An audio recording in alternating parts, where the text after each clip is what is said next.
We're going to do just a bonus tarot, and I want to talk a little bit about Mother Cabrini and her astrology. I was so fascinated with her and super inspired with her movie. I can't tell you how much I resonated. I can't even tell you. I was crying at least 12 times in that movie. It was incredible. I highly recommend that movie for all of you guys. Her and I have much in common. I'm a Cancerian in tropical and a Gemini in Vedic, and she is a Cancerian in Vedic, but also a Gemini cusp, because she's right at 0 degrees, like right between Gemini and Cancerian. It's crazy. She's like right there on the line. So me and her have the same ideals, I can tell you that. So if you haven't seen Mother Cabrini, please, please go out and see it. It's moving, it's empowering for us girls. I don't know why they sainted her as the saint of immigrants. Forget that title. That doesn't even do her justice. That was like such a small thing that she even did. Her main reason that she should have been sainted was for the love of children and women. She was a very empowered woman, and just completely moved by her. Such a mother. So we're going to talk about her at the end of this video. So if you're interested in astrology and you saw the movie or you want to see the movie, please follow me at the end. Hi, Markers. Hi, Eat Me and Raquel. Hi, guys. Have you guys seen Mother Cabrini? Such a good movie. True story. A really true story. It's a real person. Okay. Well, there might be some spoiler alerts at the end. I'm not going to tell you anything about the movie. I'm just going to talk about her character and what she did. So I'm not going to tell you what goes on in the movie. But at the end, I am going to talk via astrology about who that woman was. So, you know, if you are interested to know who that woman was, before you see the movie, go ahead. If not, just wait till you see the movie. I don't know. Whatever you feel you need to do. You can always come back and watch what I talk about at the end. And I am going to do her actual astrology chart on my channel. I'm going to do it over there proper. Tonight it's just a little chat about it, but I'm going to have an actual beautiful video dedicated to her chart. Okay, but for now, let's go ahead and get into a brief reading. What is your person thinking about today, tonight, depending on where you are? What is your person thinking about in regards to you? So your person says, hey, I'm healing and it's painful. This isn't easy for me. I don't want to run away anymore. I can't stop thinking about you. Oh, well, that's nice. You're always on my mind. I'm scared. There's too many changes too fast between you and I. It makes me nervous. I want to feel worthy of you. I don't want to be less than. This person definitely worries about your opinion of them. My soul yearns for you. So your person is bothered that you guys are not talking. It stresses him out, or her. You know, and this is not easy for them to deal with. The separation, the anxiety. They weren't ready for whatever you guys spoke about, whatever topic got brought up. They weren't ready for it. Just weren't ready. However, they don't want to avoid the topic. They're like, I know it's important and you want to talk about it, and we should. I don't want to run. I just don't feel like I'm ready for that kind of conversation.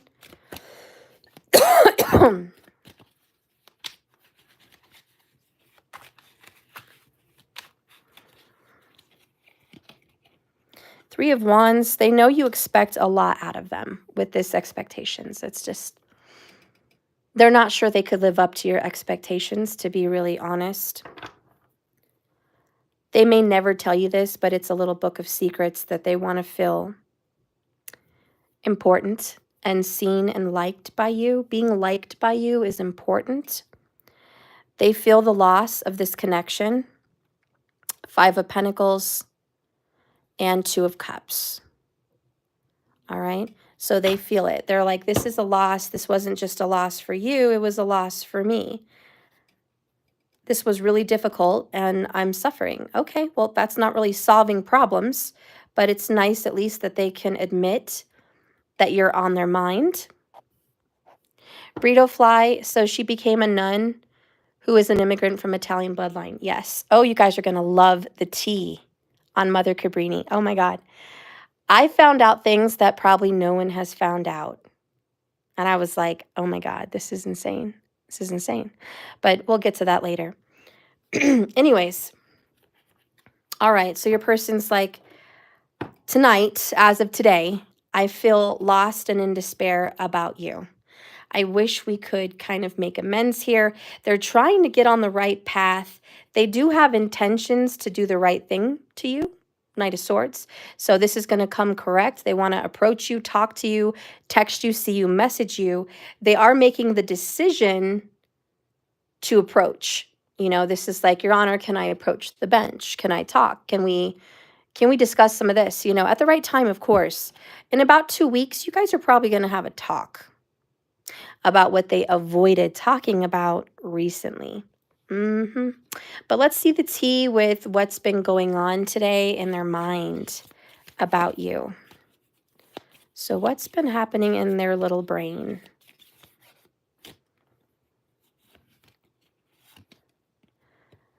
Genuine love.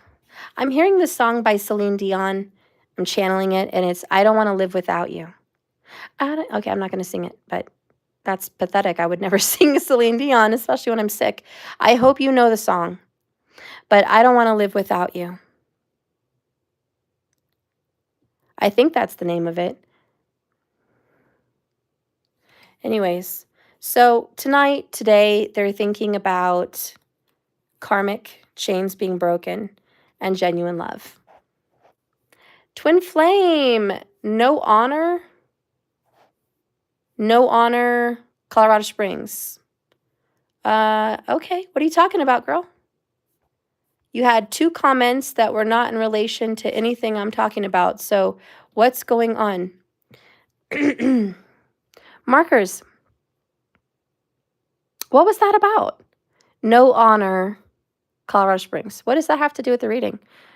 Does that have any relevance? I do live in Colorado Springs, by the way. But what does that have to do with what's going on with her? Did she have any previous comments leading up to that? What does no honor mean? That doesn't make any sense. But okay. Freaky stuff. The next comment is why I deleted. Oh, like what kind of freaky stuff? Like evil, demonic, hate you, murder you stuff, or sexy stuff? Like what kind of freaky stuff?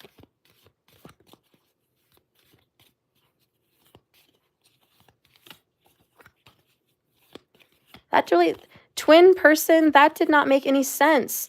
If you're going to come out and comment on videos, try to be a little bit more verbally fluid. Let people know what you're thinking, what you're talking about. Coming out with random no honor Colorado Springs, that doesn't make any sense. Okay? And now I have no clue. So, you know, let me see.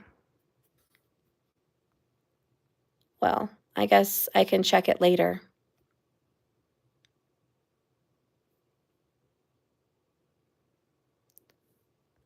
I don't know what it was even in regards to. Let me see. Let me see. Well, okay. I don't know. Anyways, your person is thinking about how much they love you. I mean, that's kind of how they're going to bed, or that's how they're starting their day. You know, they're like, I love you genuinely from my heart of hearts. And I really do want to break my karmic cycles. Let's get spiritual. What is your person going through on a higher spiritual level between you guys as soulmates or twin flames? What is really going on from their soul? Their soul's yearning for you. So one, they've been having you in dreams. So there is long dreams that feel like a whole day or weeks. Like it's just a dream that goes on. And they really do a lot of dream work with you. What else does this person want to say? He's probably dreaming about you right now. They're being distant so you won't see the truth. Oh, they're keeping secrets from you. They want to talk, but, and touch base, but they can't right now. Something's obviously holding them back. Good news is on the way. They understand that you're completely angry and probably very resentful about ooh, honey child, that's the tea. And I think you have every right to be resentful, to be angry with them, and they know it. They're like, I messed up. Your person completely knows how badly they messed up. Can we talk about resentment, as in they should regret what they did to you?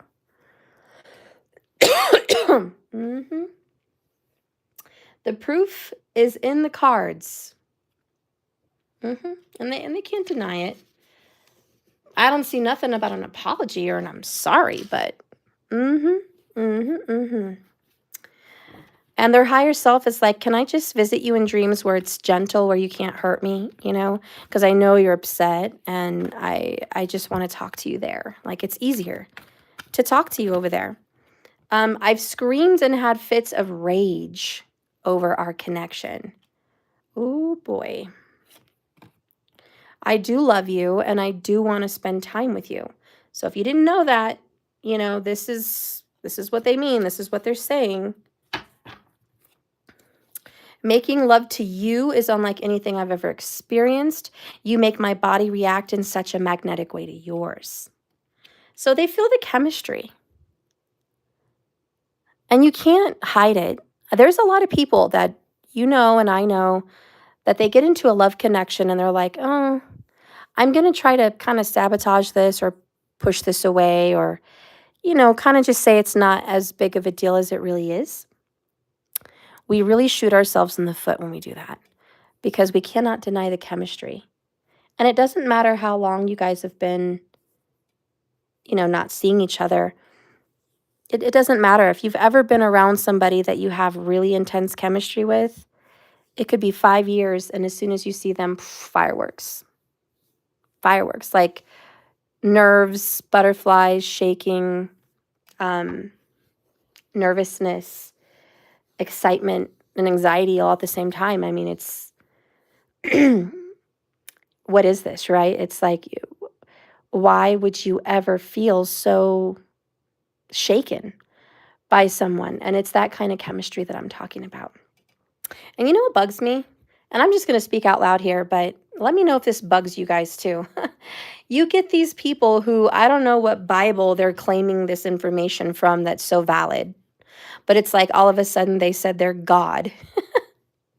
And they're like, I know all the answers to everything. I'm God. But they said that, and this is pretty wide known, your real soulmate or real chemistry is when you feel calm holding someone's hand. If you feel safe and you feel calm, that's real connection and real chemistry. That is complete bogus bull shit. And you know who said that? You want to know who came up with that PUSSY, pansy ASS, prude ninny nincompoop? You want to know who came up with that saying? Someone who sure as HE double hockey sticks is not a Mongolic person. That's who came up with it. Okay? Boring, lame, prude, uneventful, unexciting, unsexual, lame. And I would dare to say that their sex life is even more lame. So the whole, your real soulmate is who you feel calm with when you hold their hand. Listen, honey, maybe after 5 years of good effing, yeah, good, hard effing. After a few years of that, and that's average because some people keep effing real good for like ever, but at least have a few good years of good FUCKing, okay? Then you could feel calm and safe and not excited to see your person, okay? But until you've had some good FUCKing, shut your PUSSY mouth and stop telling the world that they don't have real love unless it feels safe and calm and like boring as HE double hockey sticks. We're not going to go there. Ladies and gentlemen, don't go there, and please don't find yourself questioning if you've been with the right or wrong person based on some complete horse cat poop like that. Yes, horse cat poop, it's my thing. It's horse cat poop, that's what it is. And we don't follow it. We don't follow it here. It's ridiculous.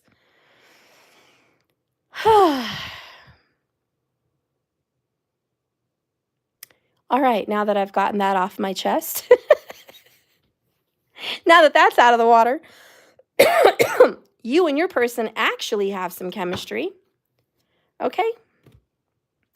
And let me tell you, they have been so bothered by your distance, by not talking to you, or just by you giving them a hard time because you're angry and resentful and they deserve it. They've been so bothered by you that, honey, they can't stop even thinking about you. I mean, this is day and night. This is a mess. It's a mess. This person would like more than anything to pick up the phone right now, text you, call you, just reach out and just bawl, just cry, just let it out. They would love to. And I know you're probably sitting over there like, yes, please, call me. I don't care if it's 2 o'clock in the morning. Call me. But you know, they want to be a PUSSY today. Let's let them hide in their little cave and do their little cat thing, okay? They want to be distant, so you don't know the truth. They don't want you to know the truth. They don't want you to know they're crazy about you. They don't want you to know they love you. They don't want you to know they're having dreams about you. Why? Because their soul literally yearns for you. Markers, can you do me a favor? Can you please look up the definition for yearning? I would just like to read that verbally to the audience here. And I hope you're listening to this like a podcast, because honestly, my desk isn't extravagant. It's not all that. I don't have pretty freaking flowers. I don't have a waterfall here. I'm not cutesy. I'm not showing myself. I'm not throwing out the boobs or the gorgeous eyes. I'm not over here with a fancy smancy, shirt that glitters, to get your attention here. I don't have none of that going on. So if you're listening to me, for the love of God, please, you don't need to watch the video. You could just listen to it. Put on a good pair of headphones, whatever, earpods, whatever you guys use nowadays, and just listen to me. Just listen to me talk. You don't need to see it, because I'm going to describe everything to you anyways. Okay, Markers, you posted yearning. A feeling of intense longing for something. He felt a yearning for the mountains. So a feeling, okay, this is yearning. It's a feeling of intense fire, wanting, longing, and yearning and desiring, okay, for your soul, for you. They want you, and it's intense. This is not, oh, I kind of miss you tonight. Oh, you're on my mind for like 10 minutes earlier. Oh, I wish I could be with you, but, oh, this bed is comfy and I really like this show. Let me get distracted. No, that's not how it works, ladies and gentlemen. That's not what's happening here. Your person is literally unable to stop thinking about you and absolutely wanting to be near you. Okay? That's what's going on. Yeah. So, and let me tell you, this is the tea. This is the truth. It's so annoying. Like, hear me out. You, the one who's listening to me, you're so annoying to this person that they can't stand you. They literally can't. They're like, I have screamed bloody murder in the dark of night over your annoying ASS.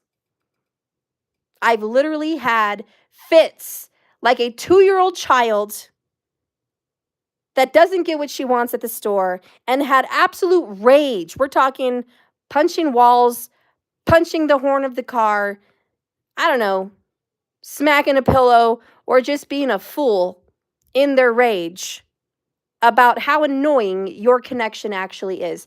You've literally driven them mad. And actually, I take it back because it's not your fault. They drove themselves mad. Okay, they did that. They did that. Not you. It's all them, honey. It's been all them. So they drove themselves mad over you, and it's their own fault because they stirred the pot. They created whatever problems and trouble you guys actually have. Okay, but oh, well, they're in trouble. I noticed, but look. She is cute. I'm letting the cuteness compel me. The cuteness compel me. Yep. All right. All right, love you. Love you. Turn off the lights, please. I will. Sorry, guys. Anyways, so back to our little podcast here. You've driven this man or this woman, man, whoever the heck your person, okay? Who cares what's going on between their legs? You've driven them mad. You bug them. Are you aware of this? Maybe you are, maybe you're not, but I'm here to give you the tea. Now, this person is definitely choosing to go down a path of enlightenment. But before the enlightenment happens, your person is making a choice to have a good heart and do the right thing. You know, they want to clear up some karmic baggage. They don't want to drag that for the rest of their lives. That's too many problems. Now, by the way, bottom of the deck, overall, underall, bottom line energy. Take a look. Well, you're not even watching, so let me tell you. I'm just not ready right now. I'm sorry. So it all comes down to this. They're just not ready for you, honey. They're just not there. They haven't made the mark. It's not that they don't want to, but they're not there. Now, have they bugged the crap out of you? Probably. You know better than that, Butters. Yeah, have they bugged you, bothered you, made you mad, made you have fits of rage? Oh, yeah. Tit for tat. What's good for the goose is good for the gander. And you guys definitely do some mirroring around here. I know that. You know that. So, where is this headed? I'll try to end this at like 25 minutes and then we'll get into Mother Cabrini. I don't know. Unless you're really enjoying this, let me know. Please hit the like button. Let me know if you like it. If you like more of these kinds of readings, just let me know. Or if you have any ideas for my channel over here, just go ahead and let me know. I'm happy to listen to you guys and hear your comments and opinions. I know you don't like me sniffling. I wish these annoying sinuses would go the F away. It's been here for frickin' months, but my apologies on that. I'm trying to get better. Ooh, so we have 8 of Swords. Ooh, we knew we were going to get that Hermit, honey. Loneliness, unattached, soul-searching, much-needed time alone. 8 of Swords. I got to work on my trustworthiness. I'm feeling bound and caged. We have some Virgo issues going on here. I'm just going to keep it real. I know I just got out of deep study for Mother Cabrini and the whole Hasta Nakshatra, which you guys know is Virgo. I just got through all of that. And let me tell you, one of the biggest things about Hasta Nakshatra, and they may very well have it, is about being bound. Bound by oath, bound by service, bound by God, bound by karma, whatever. You know, I guess it depends on your chart, but you will be bound. And so, you know, just know this could be a lot of your person's karma. Okay? Bound by all of this. And if you're following me, I just wanted to mention, I don't just read tarot. I do tarot and I do astrology simultaneously. And I would have to say they're both equal loves, but I have a real affinity for astrology. You know, I wouldn't pick one over the other. I love them both. But if I had just a little smidgen more of a favorite, it would be astrology. Just a little. So I know what I'm talking about, you know, and I'm not trying to put anyone else down, but, you know, I see a lot of other people that do readings are like, well, I don't really know about astrology. I don't really study that stuff. And I'm like shocked that they're even getting props. And I'm talking to well, I have a Leo and Venus, so that means I'm a little cocky and arrogant and probably insecure if I'm not getting attention. Let's just keep it real. You know, it's the Leo stuff. But I watch the Leo King sometimes, and he's been having Richard Lopp on his channel, and I'm like, why? No offense to Richard Lopp. I know Cindy G loves him. I know Tyler Stero loves him. I know a lot of people love him, but he has zero experience with astrology, and he's on an astrologer's channel. He has minimal experience with tarot. And then he got out of it. It was weird. It's like not even his passion. Yet he's getting accolades by the Leo King, who's a great astrologer. He does great tropical astrology. And I'm just like, why out of all the tarot readers in all the land do you pick Richard Lopp? No offense, Richard Lopp. If you follow me, I love you. And I used to be a fan of your channel and listen to your readings and support you. And I always will. I think you're great. I think you're a very good tarot reader, you know, but I'm just keeping it real about what I've noticed. And I can't sugarcoat it or, you know, kiss ASS to be your friend, you know, and I care about you and I like you and I respect you as a fellow tarot card reader. But you know what I'm saying? It's like, it's like inviting some college player, you know, from Detroit to go talk about Kobe Bryant, you know, on a sports channel, you know, ESPN or whatever. And like, let's talk about this. It's like, where are you from? Who, what, where? Like, why are you here? Like, you know, to me, it's just like that. And I'm not saying I'm all that and I need to be on Leo King's channel. I'm not. But, you know, the fact that I'm not even considered, I'm not even seen, and a lot of other good readers and people that are passionate, like Punit's Astrology or, you know, Capel Raj on KRS, like Joni Petrie, like hard, heavy hitters. These are like the big guns. And he's pulling up, you know, and I'm just like, what? You know? So I don't know. That's just my theory on it. And I don't know where I was going with that. But let's get back to the reading here. Sorry about that. I went off on a tangent here. But yeah, the person who you're dealing with definitely has some Virgo Hasta Nakshatra. And I know that because the hands are bound and tied. So that's Hasta. And then you've got over here the Hermit. So I feel like they go hand in hand. And there's a message there that this person has some karma. D22. My 15-year-old son gets bad sinuses too. I just recently been putting a few drops of eucalyptus oil in his pillow at night, and it's helped him so much. Well, thank you so much. I appreciate that. I will try that. So anyways, this is what's going to happen. Your person is going to go doing some soul searching and some exploring mentally in their own mind about what is their problem and why are they running from you. 7 of Cups. All that glitters isn't gold. And I think that's the big revelation. They've gone about their life on their path, you know, looking around for fool's gold. And they've gotten distracted by other cups of love, other adventures. And they're just like, oh, they're realizing the grass isn't greener on the other side. But it was all their choices. It was all their decisions. They had to go do what they had to go do. But I can tell you what's going to happen is they are going to be alone. What's going to happen with you, though? Like what's coming up for you, my viewer? 2929 could be an important number for you as well. I just saw that on the screen. So you have the Queen of Cups and the Emperor. Uh-oh, and the Tower. Bottom of the deck is the Ace of Cups. Well, you know, this Tower could lead to something good, but there's going to be something dramatic between a mother and a father. And that could be you and your person as a mother and a father, or you could be dealing with your mother and father and having kind of a nightmare situation. I don't know what's going on, but there's some kind of a revelation, some drama that's about to happen to your life. Like, I'm just going to keep it real. There's definitely a tower moment, and it's coming.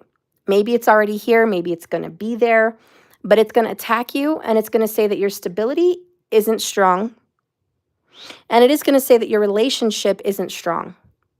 The foundation of what you had with this person, unfortunately, isn't strong, you know? And I think there's going to be some healing, Ace of Cups, but we got to take down there's been some crappy business going on between you and this person. What have you done? They genuinely love you, but what have you guys done that your foundation is bad? And I feel like it's actions, you know? Like, there are complete actions that have led to the way things stand, the way things are between you guys, and it's just toxic. And the tower's like, yeah, we're going to take that out. So you guys are going to have the talk. And then you guys are going to mend bridges. That's great. Didn't I mention that earlier? But I think you guys are going to have the talk. I think I did. I think I mentioned it. But there you go. That's ahead. I would say that's about 2 weeks from now, to be honest. 2 of Wands, 2 weeks, bottom line. They're going to reach out, Knight of Swords. You're going to have the talk. Anyways, that's what your person's thinking about you tonight or today, wherever you are. That's what they're thinking about. They're thinking about all of that. Part of my channeling also wants to feel like, I feel like there was a conversation that you guys had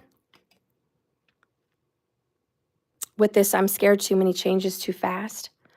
I feel like you guys had a conversation that kind of broke out possibly into a fight. And that's what my intuition is telling me. And since you guys have had this little fight, maybe 3 weeks ago, maybe 2 weeks ago, maybe yesterday, somewhere between there, okay, just very recent, they've been distant. And maybe that's what you fought about. Maybe you fought about them being distant and you were like, you're so distant. I hate that. I'm not okay with this. I'm angry and resentful because I don't know what's going on with us. I don't know what's going on with you, you know? And they're like, it's true. They do see you in dreams, but that's not enough. You know that's not enough. That's BS. They do want to talk to you eventually, and we're going to have the talk, you know, that's going to happen. And good news is on the way, and I feel like that is mending bridges. Wow, and under mending bridges, believe it or not, is I'm sorry. So I think you are going to get that apology. We have a dream card again, by the way. I mean, dreams are for real with them. Like this actually happens. They do have dreams about you, and that's been happening for a little while. You know, they genuinely love you, but they are absolutely bound, Hasta Nakshatra, by that karmic. That's what it looks like. And ever since you guys had it out, it's been dark night of the soul. And it's been overthinking and over worrying. But they are hopeful that you guys are going to be able to work something out. Because, you know, personally, guys, I think they're kind of an a-hole. And it's just my opinion because I'm a reader. It's not my story, you know. It's not my story to tell. But this book of secrets is like they just do not share genuine, honest feelings with you. And I don't like that. Sorry. That's probably the tower that needs to come down, but I just don't like it. This is baloney that they don't want to get honest with you and just talk to you. Tell you how they feel. What's so bad about that? Why is it so difficult? You know, if they can't stop thinking about you, why can't they just tell you that? Why is it so hard? Their soul's yearning for you. Look at that. I miss you dearly. Jeez, here we go again. Dreams again. Are you kidding me? I dream of you all the time. Ridiculous. This is like they're bombarded and haunted by this connection. It's just ridiculous. The talk. What do they have to say? All right, let's see what they want to say in the talk. Besides the apology, and I want to mend bridges. What do they want to say? Spirit, what does this person want to talk about when they have the talk?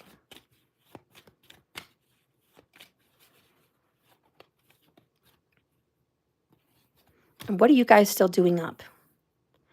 Oh, they want to say they love you, number one. And I'm shocked, probably just as much as you are. This is coming out of left field. Then we have, please be patient with me. I want to communicate more, but it's not time, you know. It's like they want to tell you a little bit, but not a lot. Like, oh, I'm just gonna let you in on a little bit of what's going on with me. This is why I need your patience. Number one, I love you, even though I'm not showing it. Number two, I want to tell you more about what's going on, but it's just not the right time, and I don't feel comfortable. So give me a little more time. So when they have this talk, they're going to ask for a little more time before they're completely open. They are seeing their toxic patterns, and they're probably going to tell you that. They're going to say, listen, I know where I've been wrong. I know how I've been toxic. I see it, and I'm sorry about it. You didn't deserve me to be toxic with you. You didn't deserve my toxic behavior.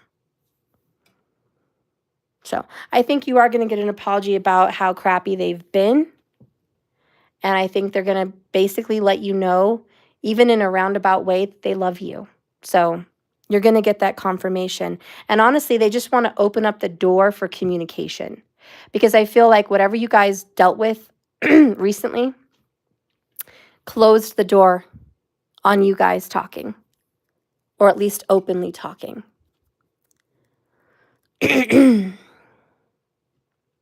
So at this point, they just want to open that door back up, 7 of Cups, and they just want to start that communication again. So they want to come in, and they know the only way to open up communication is by letting you know they do care about you.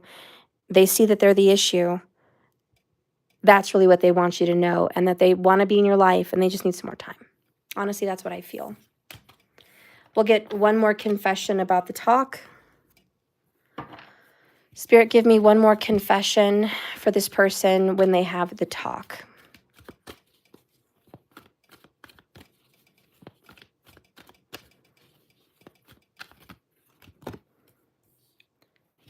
See? Remember we just got, I'm screaming and having fits of rage over our relationship. Now they're going to tell you that they are constantly battling themselves about this relationship. They're going to let you know that, and most likely what they're going to say is you're driving them crazy. They can't handle this back and forth. One day you're okay and the next day you're mad. That's probably what they're going to admit. You're driving me crazy. You're in and out, back and forth, hormones or emotions. It's like I'm on a ship in the sea during a storm. And I want out sometimes and then I want in. But at the same time, they're going to have to admit it is their toxic problems that are making you emotional. It just is what it is. I'm not trying to blame and like get you off the hook here, but that is definitely a lot of the issue. And so they're going to have to own up to that. But they are going to tell you, just confirmation, hey, I know I'm back and forth between you and me. Sometimes I want this and sometimes I don't. I battle myself. Sometimes I want out and then sometimes I want to be all in.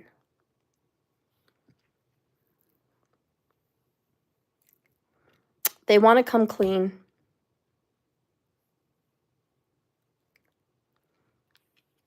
They want to tell you that they check up on you.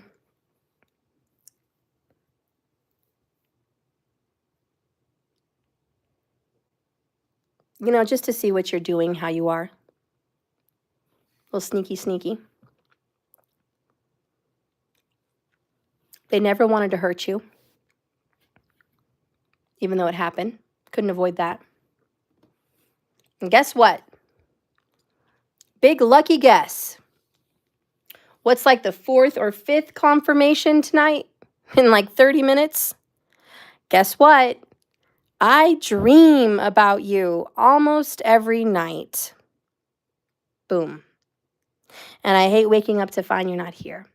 So I think it's fair to say that right now, as I'm talking late at night, Mountain Standard Time, if they're in my area, they're sleeping and they're dreaming about you right now, tonight.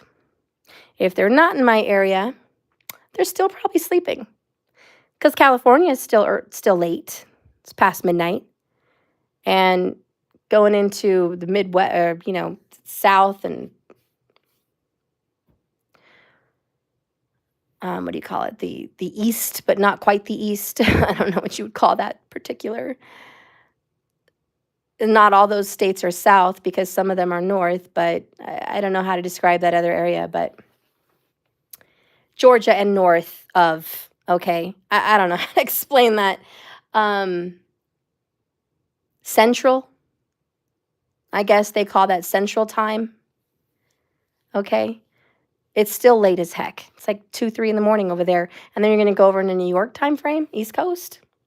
It's freaking 5 o'clock in the morning, 4 o'clock in the morning. So don't tell me they're not sleeping, okay? So you got all these different time zones, 4 different time zones. Someone's sleeping, dreaming about you. I don't know, maybe, no. I would say we're more Midwest because Colorado is central. We're like in the middle of the map. That's mid. And we're considered west. So I would think we're Midwest, but I don't know. I mean, do they consider those people Midwest as well? I guess they're just considered central. Central? Because I know there's West Coast, Midwest, East Coast. So who's the little people in the group in the middle? It's got to be central, right? Because I'm like, who are you guys? You guys are not Eastern, but you're not Midwest. You're not Western either. So who are you guys? We're going to call you guys central. Okay? That's what I'm going to call you guys. You guys are central people. Anyways, the point is, this person is dreaming about you probably as I'm speaking. Okay? And if you're across the globe and it's broad daylight where you're at right now, that means last night they were dreaming about you. And today, they can't stop thinking about you. Oh, Midwest is Chicago. Oh, and Missouri River. Okay. Oh, honey markers, we're out west. They consider us west? That's crazy. How is Colorado west? But I mean, okay, I'll take it.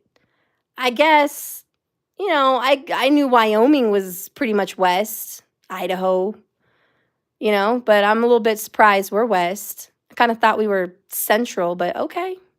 We're going to take it. We're going to take it. Anyways, that concludes this reading. Thank you so much for watching me. Okay? Because it's where Dr. Mike lived. Okay. Well, I love you guys. This, if you just wanted to watch tarot, if you just wanted to get a message about your person, that reading is over at 43 minutes. Now I'm going to get into, if you guys are interested, Mother Cabrini. I love her. I'm so in love with her right now.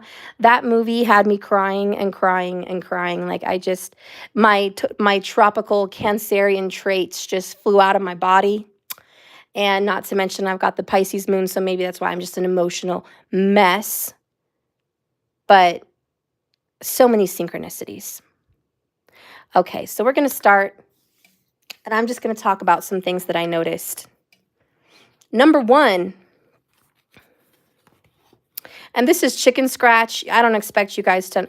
I just got a permanent marker and freaking, drew her chart. This is nothing special, okay? I'm going to do a video where it's actually legit, like pretty. And I've got a green screen and her chart in the background and the whole shebang that all the fancy astrologers have. Right now, I'm not being fancy. So, okay. But Mother Cabrini was a nun. And she came from Italy. And she went to New York. This was in the 1900s, I believe. Or no, it was 1800s. It's like 1890s, something like that. And, you know, immigration was huge then. So she came here to start an orphanage and ended up, you know, doing hospitals as well. And she had such a difficult time. And I know the movie did her justice. They did research on her personality. They followed up with all the documentaries, testimonials from like written books about how this person was. And I mean, she's down in history. So, but they really portrayed her love. And I want to say, when people do movies, and if you guys follow Claire Nocte, you know what I'm talking about.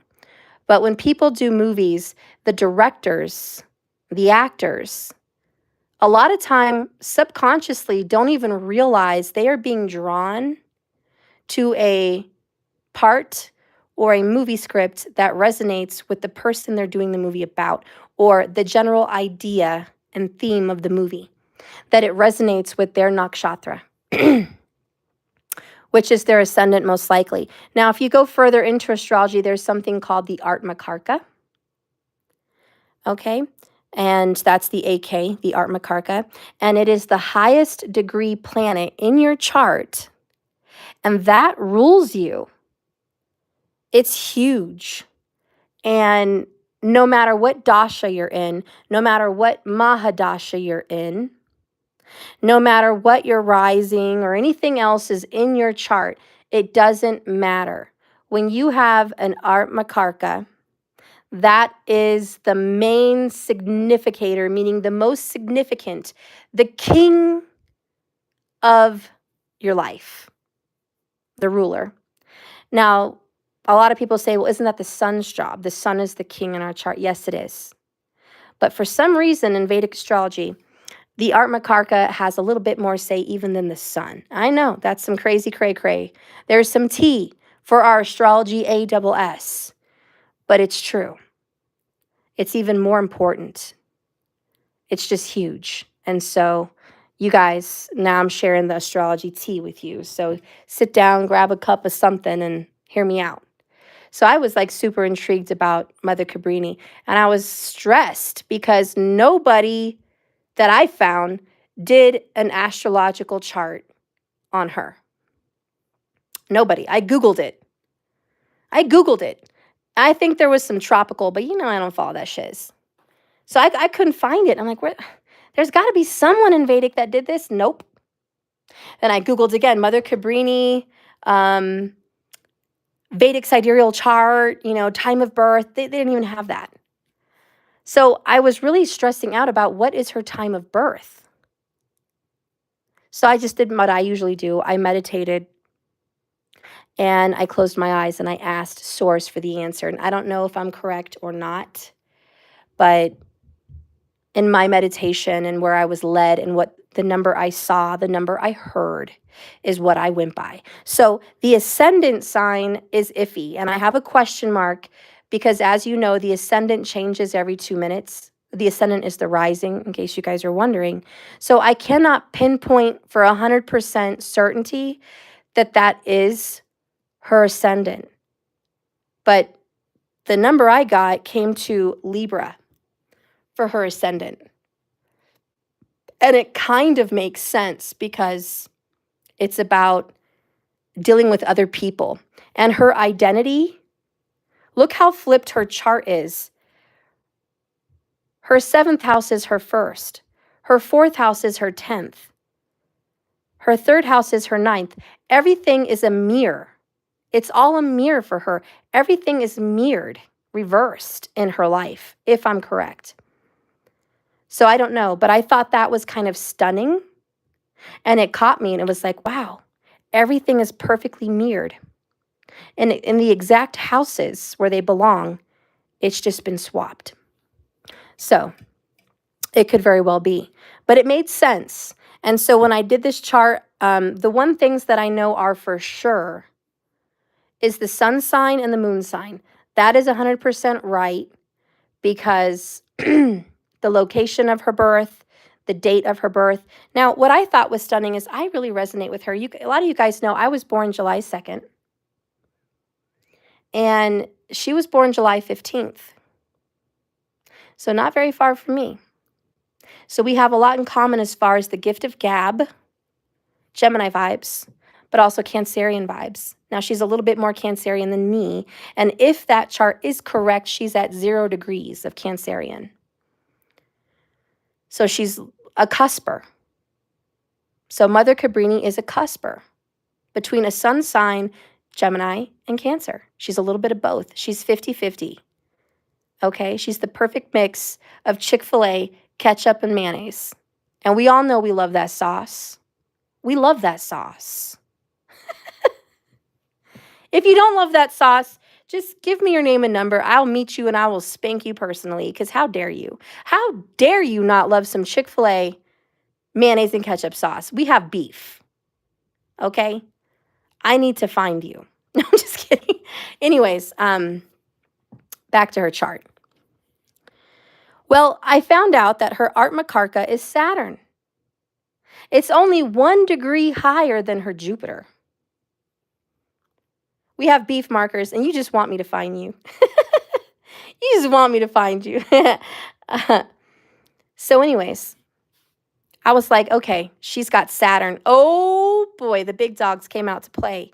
I mean, who wants to have Saturn as their leader? Like, that's terrifying. That's like having Slytherin in Harry Potter. They mean business. They don't want to joke around. They're not easy losers, okay? They're ruthless, and they're serious. We're looking at, the House of Slytherin. So we've got Saturn, and he's like, yep, I rule Mother Cabrini. That's right. But what does that mean? So you're looking at her chart, and as I told you, she's a Cancerian, okay? Technically, also Gemini, but that's another day. But here, her Saturn and her Ketu are together. And Ketu, guys, is the south node of the moon. Now, you know Rahu and Ketu rule karma. You also know Saturn is the king of karma. Yeah. And I just want you guys to know in Vedic sidereal, your entire chart from start to finish was created and decided by Saturn. And ironically, Saturn is death and rebirth. That's just what he represents. He's the end and the beginning. But he represents endings. But Saturn saw at the end of your last life everything you did. And Saturn gets to decide, because Saturn takes detailed notes about what kind of life you're going to have in the next one. It's all Saturn. Now, Saturn, just to give you guys some tea, represents authority. It represents obstacles, and it represents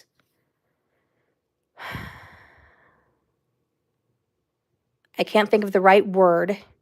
I usually use the word constriction, but I don't want to say imprisonment, but I do want to say something like Saturn binds you.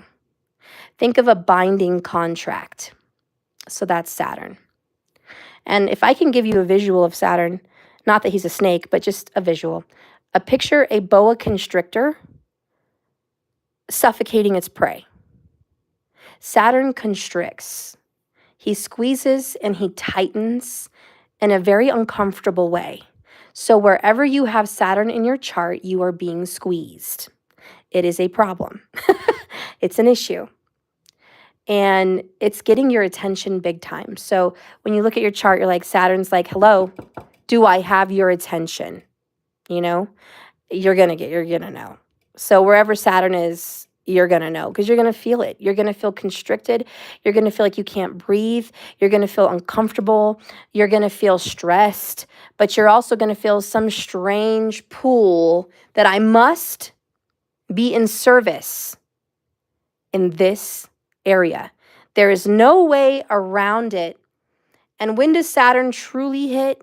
At the age of 36. Now, we have seen people with an Art Makarka and Saturn, it really starts to hit at age 30.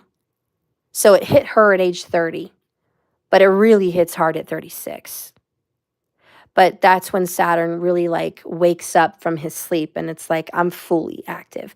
Why? Because you've had enough time to go through Saturn's drama a couple times. So you better know the lesson.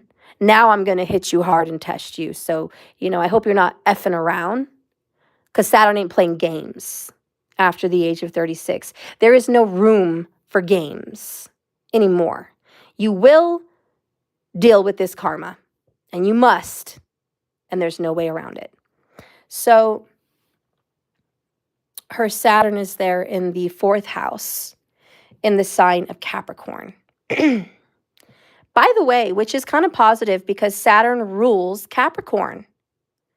Now, Saturn, and maybe I didn't mention this also, Saturn really represents authority, government. Yes, you need to research this. Saturn represents government and authority. Saturn also, ironically, not by universal accident, rules religion. Yes, because Saturn is religious, and I mean they do everything religiously, and that's religion. It's a practice, and it is a devotion, and it is a dedication. And what does religion do? It squeezes you. It makes you sacrifice. It makes you give things up. When you're religious, you give up certain meats. When you're religious, you give up drinking. When you're religious, you give up sex. When you're religious, you give up certain freedoms.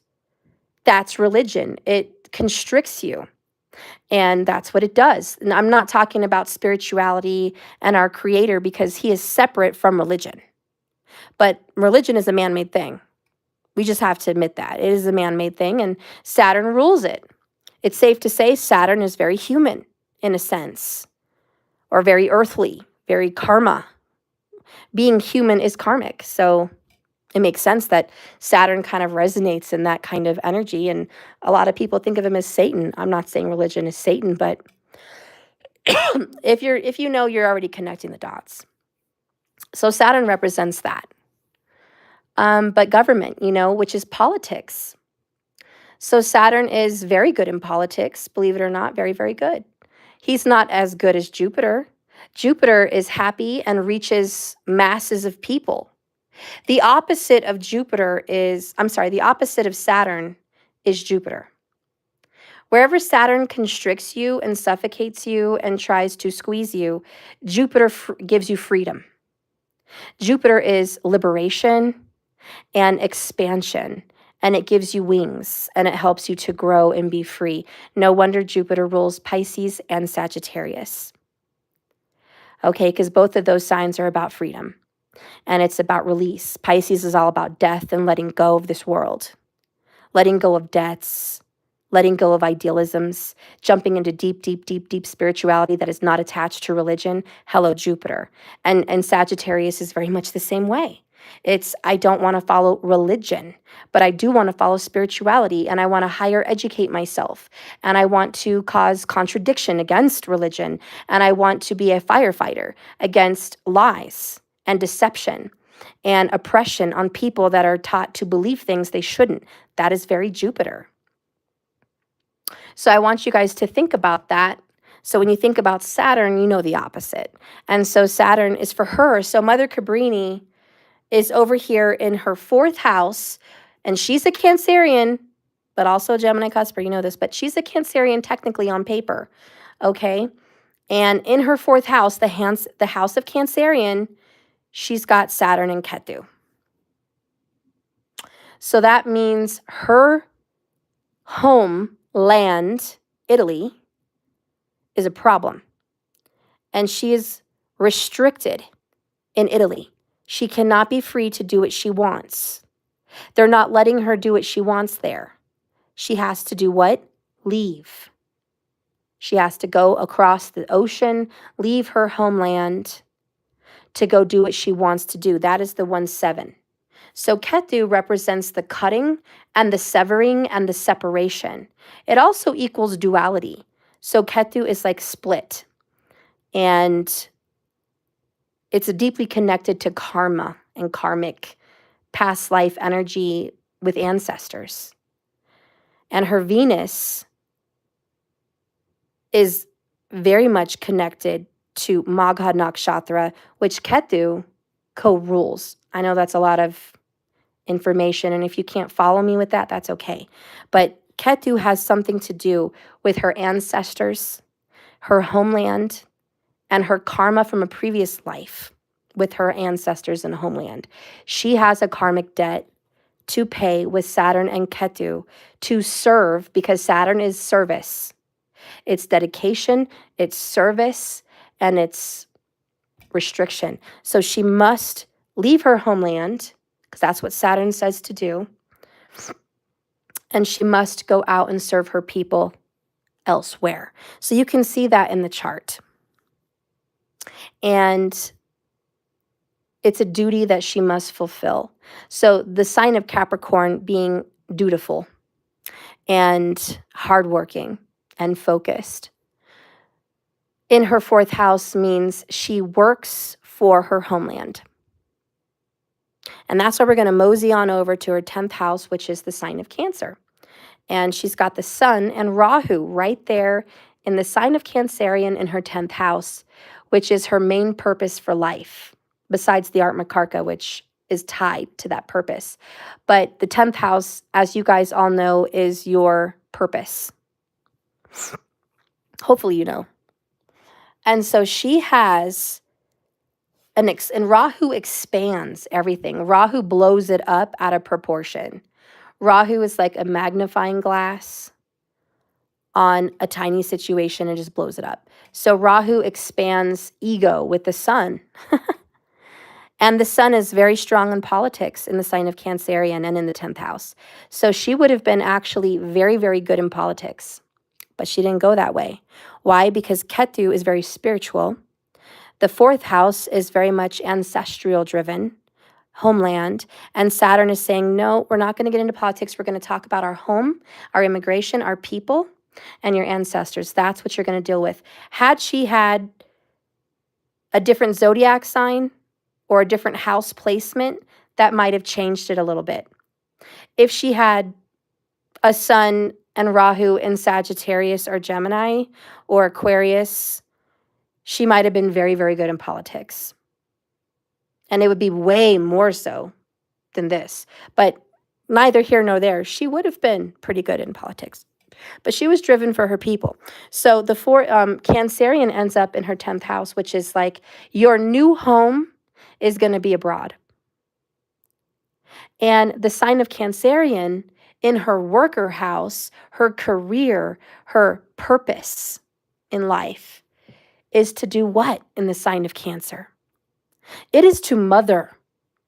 It is to be a mother and nurture and care for. And Saturn says, how do you care for, who do you care for? The weak, the sick, the wounded, the impoverished, the orphans. Saturn is all about lower class. Saturn represents lower class workers, servants. The whole servant career field is ruled by Saturn. Government fields, which is servants of the public, ruled by Saturn. Everything Saturn represents is being a servant. You must serve. It's your karma. So Saturn's directing her because Saturn aspects 7 away from him. So he's looking right at the 10th. He's like, I'm watching you, girl. I am watching you like a hawk. And the Sun and Rahu's there like, Saturn's like really staring at us hard. We need to do what we need to do over here. We need to go mother and nurture people. And ironically, her name is Mother Cabrini. Why would she be known as Mother? Look at Rahu. And the 10th house is the house of fame and being renowned. Some people are silently very good at what they do, like an excellent banker. They're not known by the world.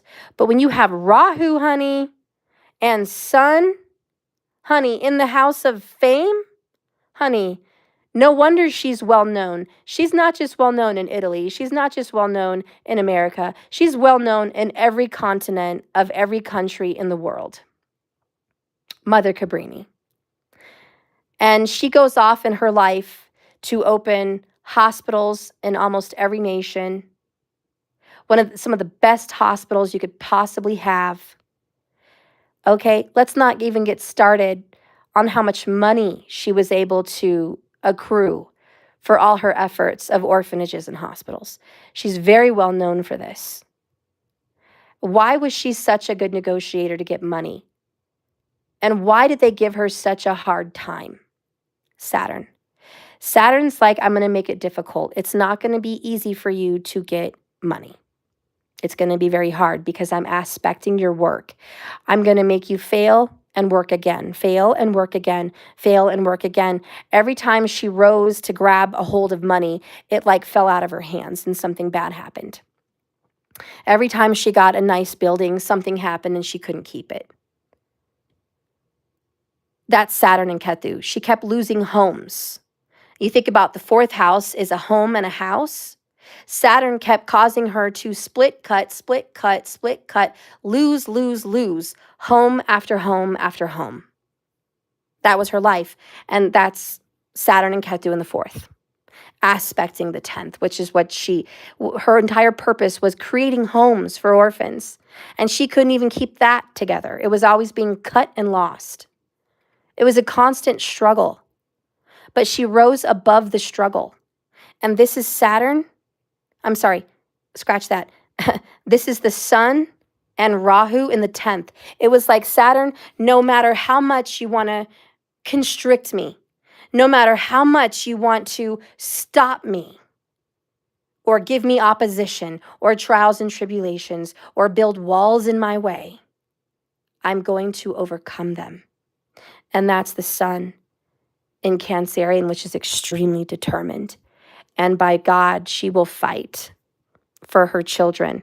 And, Cancerian with Rahu and the Sun, it goes to say many children, mostly girls, but many children, but not of her own blood. And that's part of her karmas. There's issues there with the womb. And we know why. She was a nun. But that's because Saturn is going to restrict the womb. You see, the fourth house represents the womb. So if you're a woman and you want to know, well, what is my capability of having children? Look at the fourth house. That is your womb. I'm not talking about your sexual organs. The womb. And her womb is constricted. Well, we should just say restricted, pious, celibate. She wasn't able to have anything in that womb. Just wasn't meant to be. Saturn and Ketu. Just a no. Just a no. But she did have karma with children. And so now we're going to go into, why did she become a nun to go help the orphans? Why did she feel so called to go help children? Well, first of all, it's a sign of Cancerian, being a mother, wanting to help children. She has a natural, innate energy to mother and nurture children. That's just in her makeup, okay? But then you go into the 11th house, where she has Leo in Venus, Mars, and Jupiter. Very blessed. That means she's an excellent teacher. She's very beautiful, very easy on the eyes, but also very dedicated and determined, and a very strict teacher. Very strict. She's not one to play games. That's Venus and Mars, and it means take what I'm teaching seriously. What I'm teaching you is beautiful, and it has value. And I want you to remember what I'm teaching you. It's the most spiritual, wonderful teachings of love, compassion, and world good. It's a higher knowledge of the soul and the basic knowledge that you need to know to read, to write, and stuff like that. So she's like, what I'm teaching you is very, very, very important. And it's in the 11th house of friends and of the world. Aquarian energy, even though it's not Aquarius, Aquarius is actually in her 5th, in the house of children. So she is meant to travel the world because the 11th house is far off travels, long distance friends, and it's service of the world. That's the 11th house, is serving the world. That's all of you guys. Like me, I'm serving the world through the lens of a camera, and I'm reaching people in different continents. That's what Mother Cabrini's calling was. I have a desire, Magha Nakshatra, which is ancestral, okay? I have a desire to serve my ancestral people, the Italians, to teach them, to love them, to nourish them, to house them, to give them an orphanage, to serve them, to be of service of my people. So in a nutshell, with Venus and Saturn and Sun in these particular areas, I am here to serve my people abroad. In a nutshell. And that's seen in her chart. And the fact that she has a joy and she thinks serving children and impoverished people is beautiful because Venus is there. She's very creative. She makes a beautiful home. She's very creative in the way she teaches. And she's very creative in the way she talks to people. So she's very beautiful and creative and fun. She likes to play games. She's an easygoing person. She's determined. She's a good soul and a great teacher and a great mother. Even though they didn't come from her womb, she's a wonderful, wonderful mother with Rahu and Sun. It also goes to show that she's extremely emotional. Rahu in Cancerian exaggerates the Cancerian traits. And when you have 0 degrees in a Cancerian, that is the highest value of the strength of that zodiac sign. It means this is as high of a value of the sign as it could possibly be.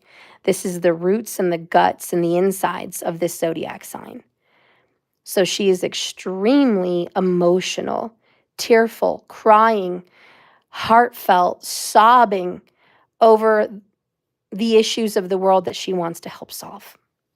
When she goes for something, her entire heart and soul are into it. And when she goes for something with the Sun card in the 10th house, it means with all my energy, all my might, every piece of light in this body, every hour of energy that I can expend will be spent on my purpose to serve my destiny, my karma, and these children and these people and these hospitals till my dying breath. That is the Sun in Rahu. It's a super exaggerated mothering energy. And if any of you guys are mothers watching me, how absolutely tired do you get as a mother? And you're not even taking care of an orphanage. But just with the children that you have in your home, how extremely exhausting is that? It's a sun up to sundown job. And you're not just worried about their school, you're worried about their health, what they're eating, what they're wearing, how they're sleeping, what they're feeling, who they're becoming, their safety and security. It's constant worry. And can you imagine having an orphanage with no men to protect these children? The amount of fight or flight this woman was constantly in, the amount of anxiety, especially as they were attacked in those times, race-wise, and just the things that she was doing that so many people were against her. But Rahu and the Sun said, we're going to give this woman the utmost strength. She's going to be a powerful, very strong, very outspoken woman. She will close her mouth when need be, but when it needs to open, when she needs to speak, by God, she will speak for what is righteous, what is just, and what is needed, and what needs to be said. And that is her position. And we're going to get into this now. Mercury in the 9th house, in the sign of Gemini, my friends. Mercury rules Gemini. She would have been an exquisite writer. Yes, ma'am. Exquisite. She could have probably written a book, several books. So she had the ability, but that's not what her purpose was, right? Her purpose wasn't to write books, okay? But she could have been. But the fact that Gemini's in the 9th house, which is its natural 1-7, its natural 7th, and its own sign has got its own planet that rules it in that house, it's very comfortable. It is very, very comfortable, which means, again, great with politics. Great. And that's more than just BS politics. That's the mayor she has to deal with in New York. That's The government, she has to fight for the immigrants. That's the rules, laws, and regulations. And the unfair injustice that she sees in the world. The injustice of impoverished people not getting adequate health care. The injustice where her children from her people were living in squalor and the rats were living better than the people. And it actually came out in the newspaper that these children in the 5/8 or whatever it was were in squalor and rats had it better.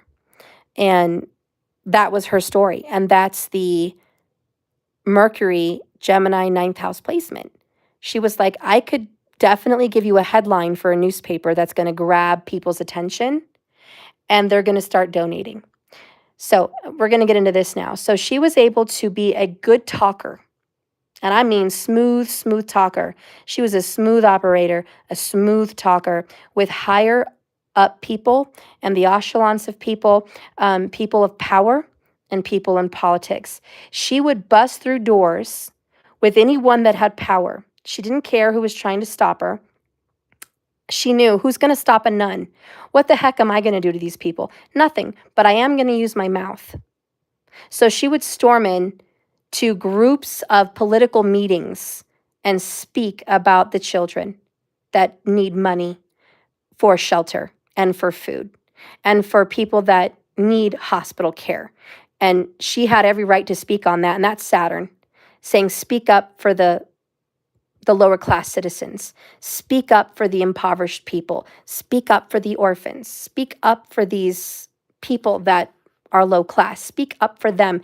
That is why, because her Art Makarka, Saturn, says no matter what Mahadasha you're in, Antradasha you're in, no matter what other ruling planets are all here, the sun and blah, blah, blah, it doesn't matter. You are ruled by me, Art Makarka, and you will do my bidding. And so Saturn says no matter what, you will feel called, constricted, bound, and pulled to do the work, to be in service of people that are less than. And so she was given the power by God, Spirit Source Creator in the universe, listening to Saturn, which is part of God, saying, I'm going to give you the authority and the power. Sun and Rahu, I'm going to give you such fame and such courage and such power that everyone's going to listen to you and everyone's going to bow down to you. They will bow down to you. They will respect you. They will do what you ask. They will bend to your will. She literally had the power over the matrix. And so, yeah, she was given the gift of gab. And so she could go into a room and speak like an intelligent woman. And there was a part, and if you don't want to hear this, pause it and then forward later. I might give you a little spoiler. So you might want to pause it. Give you a second. All right. Pause it if you don't want to hear this part from the movie. I mean it. I don't want to spoil it for you. Just pause and come back in 60 seconds. Okay. So there was a part where she was speaking to the mayor. And he was relentless about stopping her from having a hospital in a well-known area. And it was race related, okay? He didn't want the Italians in that area. So it got lit on fire. It was attacked. She was attacked. They were constantly attacked by the city for ordinances, for codes, for this and that, you name it. And it was all that mayor that was sending problems her way. Now, again, remember government and authority, he was part of it. Saturn. So even though Saturn wants her to stand up and do what she did, he was still creating problems because Saturn is malefic. That's how he trains people to be the soldiers that they are. So here's government restricting her and giving her a problem. Then all she wants to do is open that hospital. But she got wiser. Mercury in the 9th, Gemini. She goes up there to that guy and she says, you know what? I have a very dear friend that obviously writes all the headlines in the newspaper. And he would love to say what you're doing to all of us. And don't you have an election coming up? Don't you need voters? Interesting. Well, it would be a shame to let that story come out, basically. It'd be just a shame. I'm not here to accuse you, but I'm saying, that might be what my friend thinks you're up to, starting fires on innocent people. We could have been killed. Maybe you didn't know we were in there, but we were. But that's neither here nor there. She's like, I don't have to accuse you, but let's just say, if that's what you were doing and it went public, wouldn't that be an issue for your election? And the fact that she had some level of popularity at this time and she was already getting funding everywhere, she'd hate to ruin his voters. He felt threatened. He said, are you threatening me? And she said, no, I'm not. I'm just letting you know what could happen if we can't resolve this. And I would hate to make that happen. She goes, now listen, you're in the seat of power. I need you to back off and let me have this hospital. And better yet, I need you to support my hospital. The one man that was trying to stop her, now she's saying and demanding, Sun in Rahu, you, sir, government authority, better support my mission or you're going to be sorry. Now, if you support my mission, because I'm a nun, I'm a nice person, I'm not a bad person, most of the Italian Americans are American. They're not all immigrants and not American. They have their papers and they're born here, most of them. So we have a lot of Americans that I have influence over. Not only do I have influence over the Italian Americans, I have influence over much of the city. So if you help me and support me, I will speak well of you for your election. I will support you, which you gain all her voters. So she's already making deals. This beautiful little nun is already breaking deals. And he told her, he went and grabbed a drink and he was just like, you know what? Wow. Basically, you put me in my place. You grabbed me by the BALLS. I'm shocked that this nun came up in here. And he's like, and to think that I thought less of you, this isn't your first time. This isn't your first rodeo kind of thing. She just smiled because she's been against man after man after man in the patriarchy with the Vatican. She went against so many other men that had rulership over everything she did. And it was always a wall, a wall, a wall, a wall. And so now she goes up to this higher up, and of course, patriarchy, he's a guy again, and she's just like, all of them judge her in this day and age, mind you, it's the 1800s, about her being a woman, not only that, a minority, and not only that, another strike against her, she's a pious nun. So she's got every strike against her that you could think of that the patriarchy would not respect. But she goes up in that place proud, Rahu's son, like, who are you messing with? I have pull you don't know about, and that's the power of God. It's the power of God in her, because she says in that movie, and it's true, it's in the Bible, if he is with us, who could be against us? I'm not worried about the people I have to deal with because I know the big one is on my side. There's nothing that could stop me. So he tells her, you know what? You'd make a really good man. He tells her that. It's like, you'd make a great man. If you had a position of power in politics, you'd make a great man. And she's like, no, I wouldn't, because a man could never do what we do. And she spoke up for women, and that was very powerful because the sign of Cancerian is very feminine, very, very, very ultra feminine. And if you look at the cardinal signs, Aries, Libra, Capricorn, Cancerian. Cancerian is the only feminine of the cardinals. She represents the ultimate feminine energy. She holds the crown and the seat of authority for feminist, any kind of energy you could think of. So Cancerian is the utmost of feminine because they're the most mothering and nurturing, obviously. But they do hold the power of the utmost feminine out of everybody. So she was like, yeah, no, men could not do what we do. And it's true. And that's okay because women cannot do what great men can do. And I have no qualm with that. I'm not here, guys, as a feminist saying we're equal, because we're not.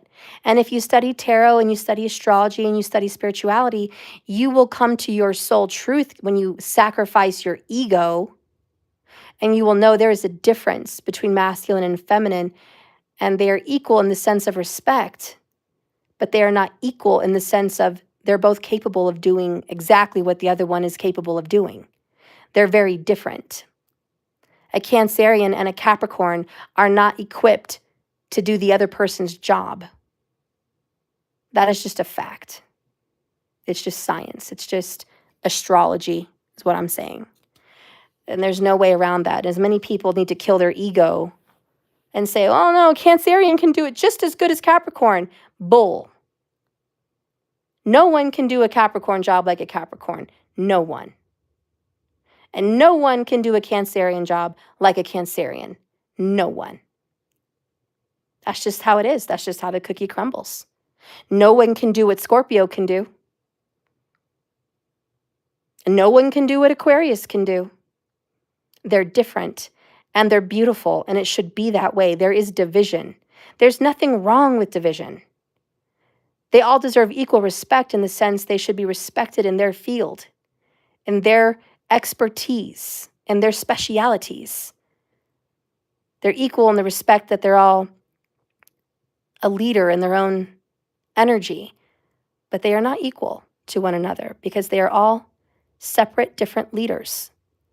And females need to be separate, different leaders in their femininity than men. And men need to be separate, different leaders. Anyways, that's a topic for another day. But I also want to touch on Mother Cabrini's health situation, which we see in astrology. And I'm going to do her chart much more justice when I start my astrology channel. I'm going to make it really beautiful. This is just chicken scratch, and we're just talking late night. This is nothing professional at all. But I just wanted to touch on it because I just watched that movie earlier today. And I was moved by it. So her moon is in Virgo. Hasta Nakshatra. And the moon in Vedic sidereal is extremely important, just as important, very close to as important as the Atmakarka. So it's the Atmakarka first, but then it's the moon. It's very important. And the moon really rules that nakshatra about what's going to go on with you. And that her nakshatra is Hasta. Okay? And the thing about Hasta nakshatra is the hands. Now, obviously being a nun, she did a lot of praying. But as the Mother Cabrini, she also did a lot of physical labor with her hands. So she literally dug and dug in the grass over and over for months to find water to make a well. She literally exhausted her hands.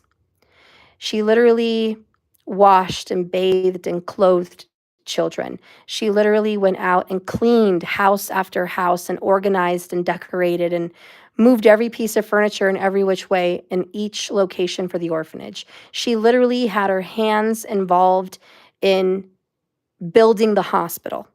Hammer, nails, buckets, paint, cleaning. She had her hands involved. And that is Hasta Nakshatra. It's hard, long labor. But it also is gifted talent, a gifted writer, a gifted cook, also a gifted healer. So being a gifted healer, she could have been an excellent doctor or nurse. But you know what? A nun will suffice. But her hands healed those children. I guarantee you, and that wasn't in the movie, but in her chart, her hands washing those babies, those children, brushing their hair, hugging them, touching them, her hands were healing. She healed their hearts. She healed their minds. She gave them comfort. She gave them the love of a mother, and she gave them peace. She had a heart as big as the world. Mother Cabrini loved all people in the world. She had an especial fondness for children. Being a Cancerian, she had a special fondness. And I guarantee you, none of those children in her care ever felt that they weren't loved.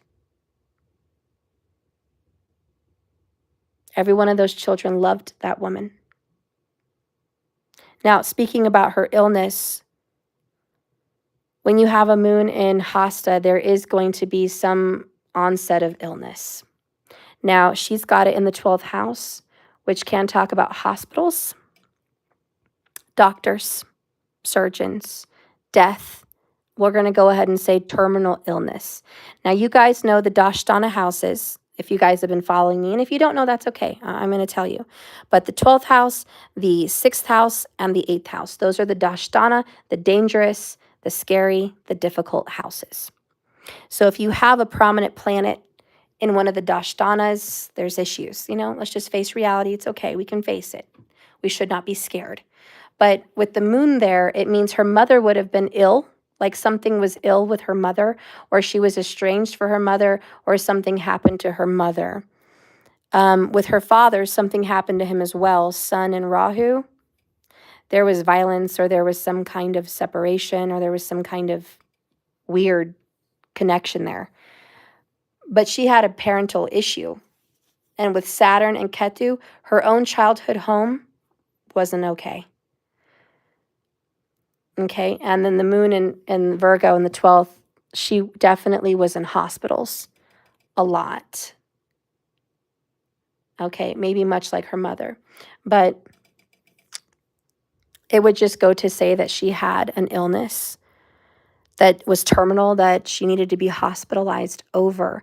And she was told that she was only going to live 5 years. And then she was told she was only going to live 2 years. But by the grace of God and the blessings of Saturn,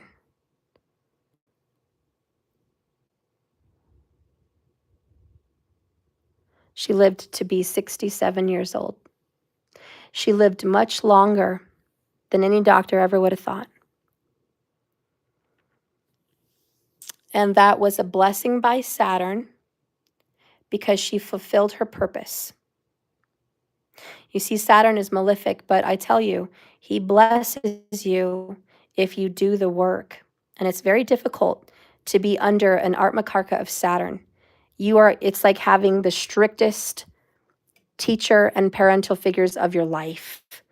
But in this case, it's God, it's fate, it's karma, it's life. Life is the most serious, difficult obstacle. And her life was dark. It was difficult. It was early rise and late going to bed. It was long suffering, and it was problems for her body. She had a hardship. She couldn't breathe. She had chest and lung issues. She really struggled, but she pushed herself to the utmost. She fought with every bit of energy that little woman had. And she gained the world. So now we're going to dive into, real quick before we end here, Venus, Mars, and Jupiter. Hallelujah. This little combination in the 11th house, the house of luck, the house of gains, money, abundance, fortune, fame. This woman has got serious fame. Jupiter, Sun, and Rahu, just tons of fame in the fame houses. But we're talking money now, and that's Venus. Mars is also the ability to acquire property, real estate. And she's got Venus, and she's got Jupiter, and Jupiter just expands and blesses and grows. Jupiter's like, here you go, sprinkle a little pixie dust on this house, little pixie dust on this piece of real estate, little pixie dust on this piece of real estate. I mean, Jupiter's like, whatever hell Saturn's giving you, I'm going to give you blessings. And this is how Mother Cabrini was able, by the blessings of Jupiter, by the blessings of God, to get donation after donation out of thin air, out of music, out of donors, out of admirers, out of people's good hearts, she just was able to move famous people to help them help her. She was able to get help from the Pope when no one thought she could. She was able to get help from the mayor when no one thought she could even talk to him. She was able to get help from everywhere she could turn because she had faith. Jupiter is faith and piousness, but she was able to gain all these properties and all these donations, not for herself, because she was never, as you see, Saturn and Ketu in the fourth, she was never destined to own property for her own home. Saturn is restriction, remember? Ketu is a split and a cut. She was never meant to gain a house of her own. But she was able to gain property and houses for the public. And that's the 11th house, public. That's friends and far off places and far off people and foreigners and everyone else. She was able to get, and I think, by the end of her life, she ended up being able, with all of their donations, with all of their contributions from people all over the world, she had exquisite, top-notch hospitals with the best care, even in China, Ethiopia, yes, Italy, plenty in America, South America, Canada, Russia, you name it. Mother Cabrini touched continents and opened up posh, awesome hospitals. And do you know how hard she had to fight to get that money? It was like tooth and nail. It was a living hell for her to get funding. But here's the thing. No matter how difficult it was, when she did get it, Venus, Mars, and Jupiter, when she finally had her hands on that money, it was, let's just say, a cup overflowing.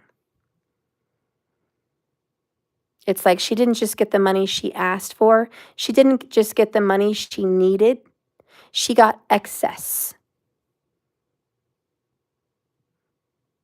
Like 7 times 77. She just got excess. Those are the blessings of Jupiter, the blessings of Venus, and Mars just amplifying that component of desire, drive, determination, and let's just go ahead and say conquer. She conquered the world. She conquered her obstacles. And at the end of the day, and we're going to leave it at this, she came, she saw, she lived, she did well, and she conquered her karma. She completed her mission.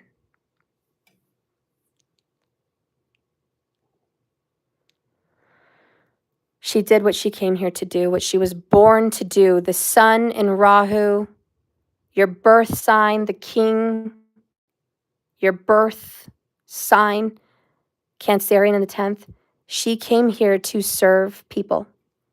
And she did the best job that she could have ever done. And I'm not going to talk about the ascendant because I'm not completely sure. But if her ascendant was in Libra, Saturn rules Libra, which means she would have the power of influence over other people. But other people would come against her, Aries in the 7th. So others, anyone in front of her would give her a fight, an opposition. She had problems with the public. She had problems with people. She did. She felt like she was at war with so many people. But she had the ability to conquer people. So to me, that's Saturn ruling Libra. And he does rule the 10th and the 7th. And her ascendant would be 10 from Saturn. So he would have some input if the ascendant is right, like I'm assuming. Saturn would have input on her life, how she affects other people. And Saturn would say, whoever is opposing you, I will give you the authority to conquer them. I will help you, and I will make sure that you are not defeated by your enemies. I will restrict your enemies.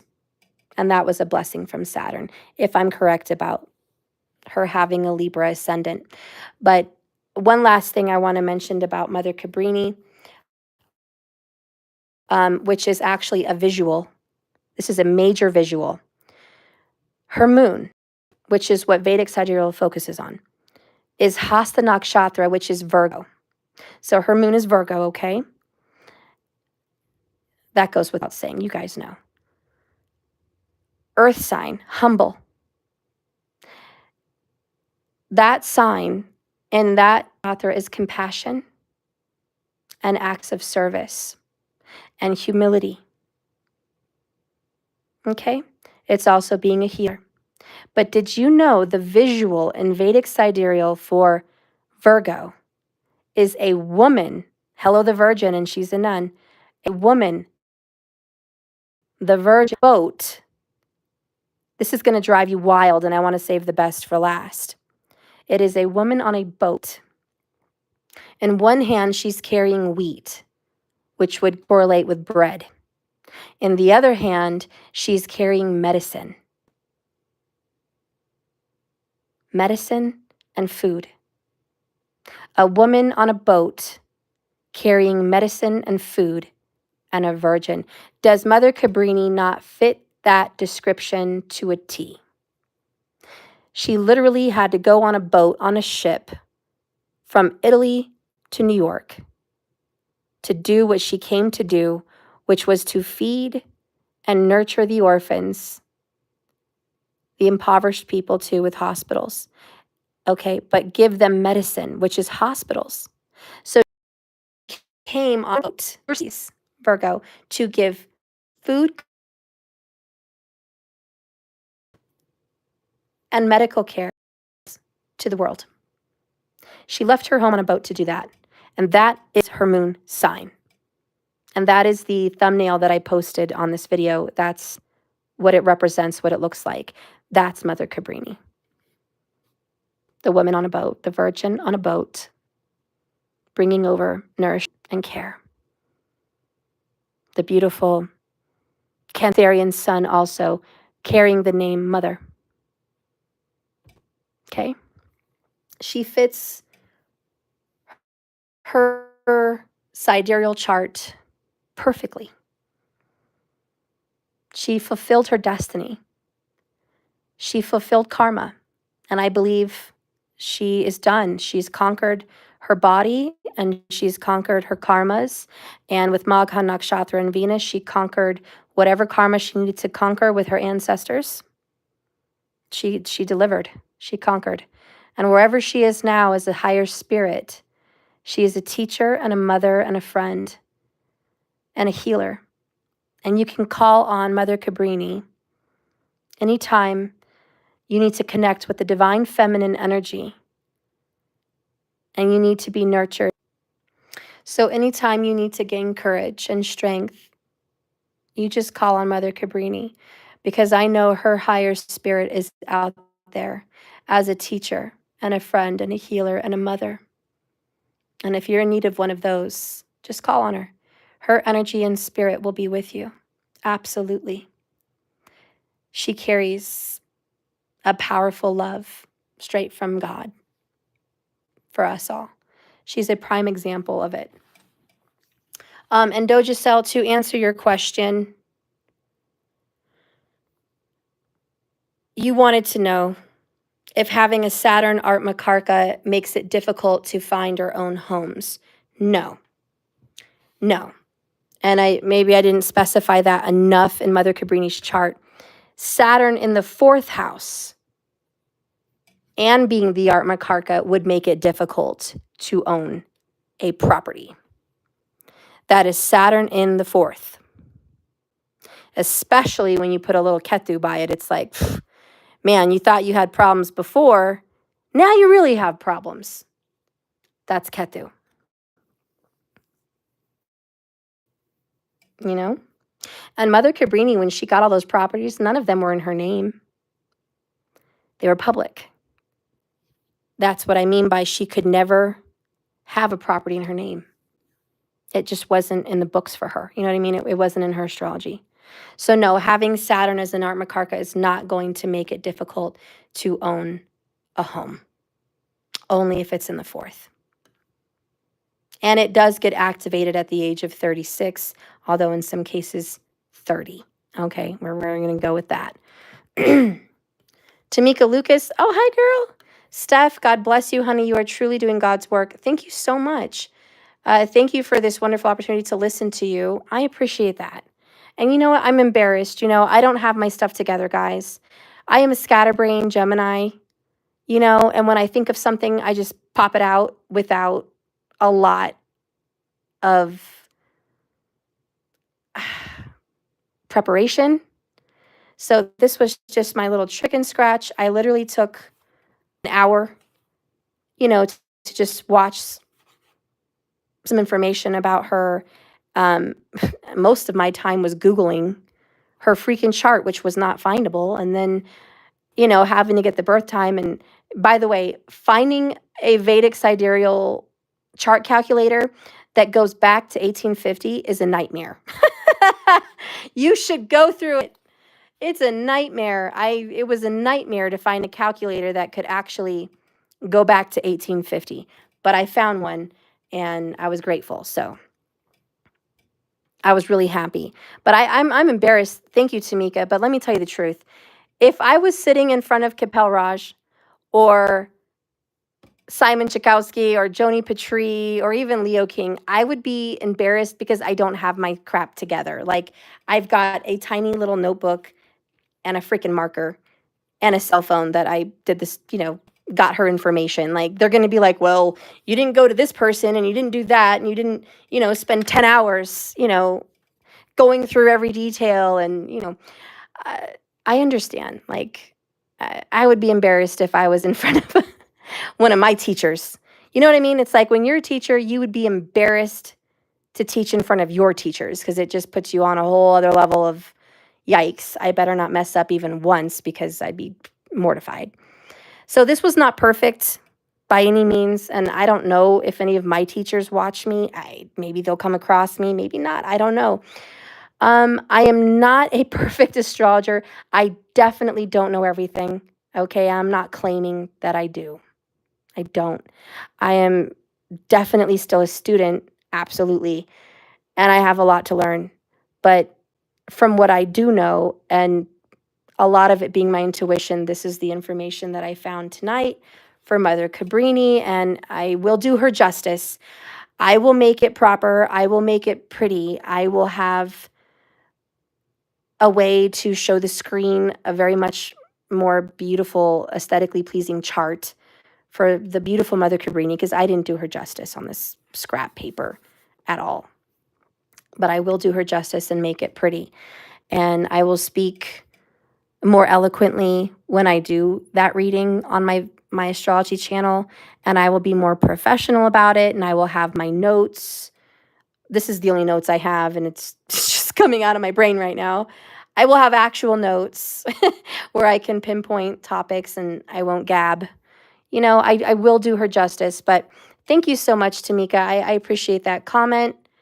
That made me feel better, but I am super humble, and I know that I am in no way confident enough to speak like I'm a teacher. I'm actually very nervous, Tamika. I'm very nervous about opening up my Vedic astrology channel. I'm nervous at who's going to watch me. I'm nervous at the teachers that are going to watch me and the criticisms that are going to come my way. And I'm nervous about being seen, to be honest. I'm nervous. Like, I have to overcome my butterflies on that one.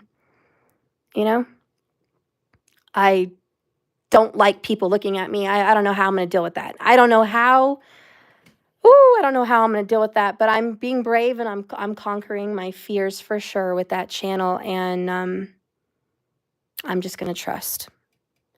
But thank you so much for that comment, Tamika. But I am just a humble student who is probably at the bottom of the barrel when it comes to astrologers, and I am just humbled that you guys think watching me is awesome and you listen to me. And I'm not saying I don't know anything. I do know quite a bit.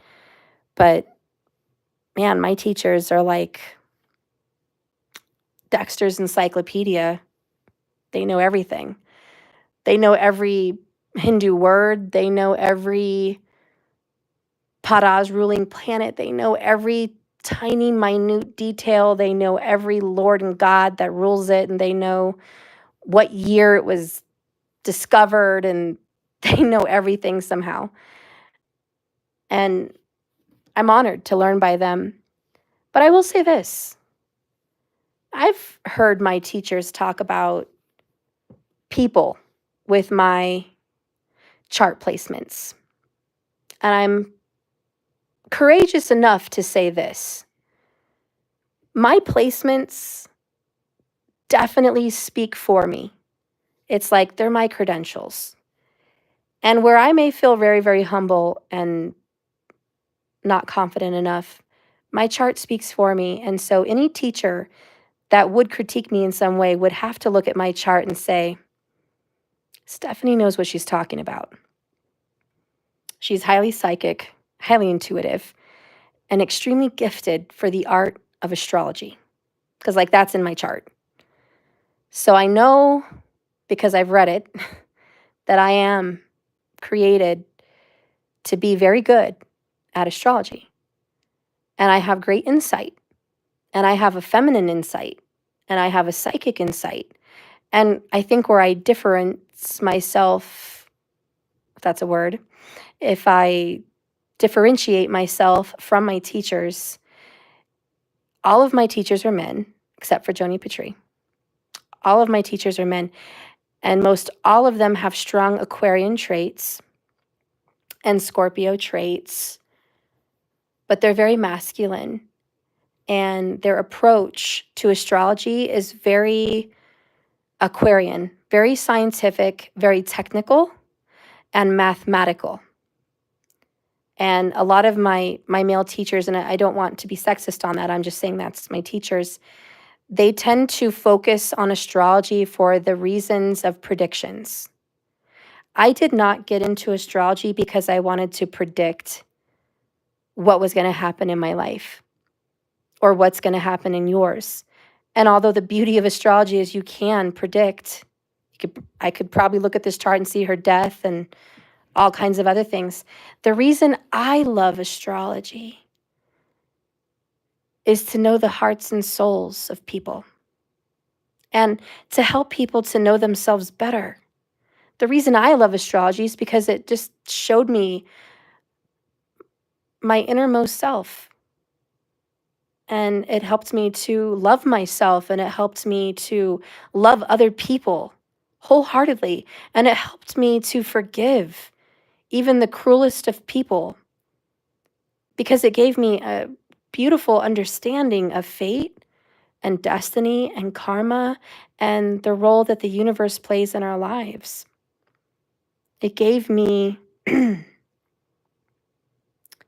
just gave me truth. So I don't follow astrology to predict. So as many of my teachers as they might know all the ins and outs of astrology, my passion is to know the hearts and the minds and the psychology and the souls of the people that I read. I want to know their innermost, and I want to know their depths, and I want to know their karmas, and I want to know if their soul is good, and I want to know what they bring to the table, and are they genuine? Are they a terrible person? I want to know. And I can see that in someone's chart. It's like you get to peel back their physical karmic body, and you get to look into their Akashic records and see their soul, and it's awesome. Some people like to look through a telescope and look at the stars, and they are beautiful. But with astrology, it's a telescope into the heart, and I love it.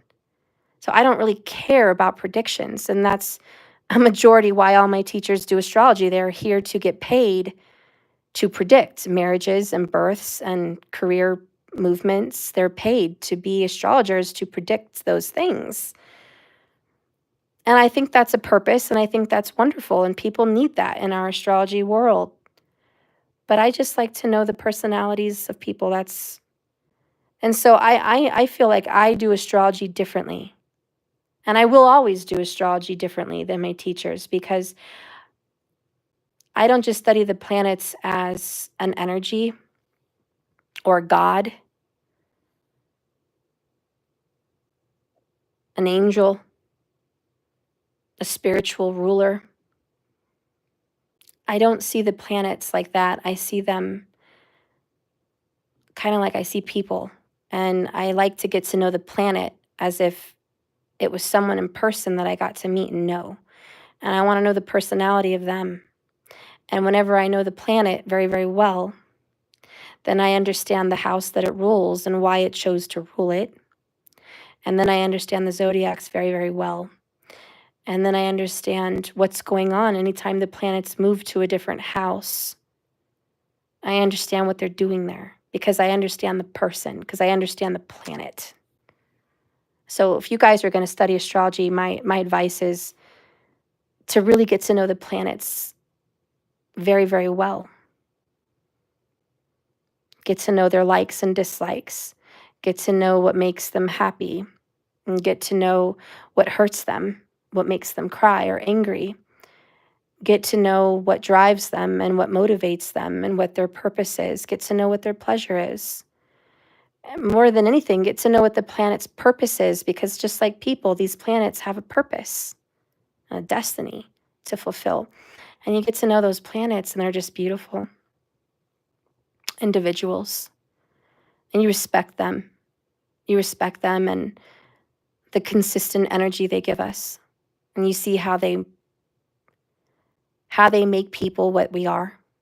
The planets make our personalities. It's like ingredients. You know how like some videos they have people pouring sugar and water into a pot, and they're like, this is what makes a Virgo. And they're like pouring tons of salt, and then they pour a little bit of sugar. I feel like that's like the planets. What makes a Virgo? You got this planet and this nakshatra, and this house. Like, okay, there's the Virgo. Very different from a Gemini, although they're both ruled by Mercury. Interesting.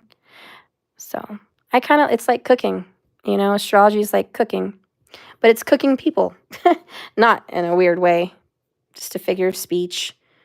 But we are cooking people, and the planets are making us different, all of us different recipes. We're all different. We're beautiful. Anyways, I'm done. I'm just gabbing, and it's like 2 a.m. or 3. Who knows what time it is. Thank you, Tamika. That's, I guess, really what I'm trying to say. I appreciate you. It's difficult for me to take a compliment. That was really hard. So thank you very, very much, I think is what I should say to you is thank you. So thank you. I'm going to go now. I love you guys. Good night. Sweet dreams. Remember, since the beginning of the reading, your person's dreaming about you right now, so you better go get to sleep so you can actually see your person in the dream already, okay? I love you guys. Good night, Tamika Lucas. I appreciate you more. I can promise you that. And I love you. I really do. And I love you too, Doja. I appreciate you. And Markers, you know I love you. I appreciate you. And Stephen, thank you for being in here and listening, even if it's just simultaneous with whatever else you're doing. What are you guys doing awake? I love you guys. I'll see you tomorrow. Sweet dreams.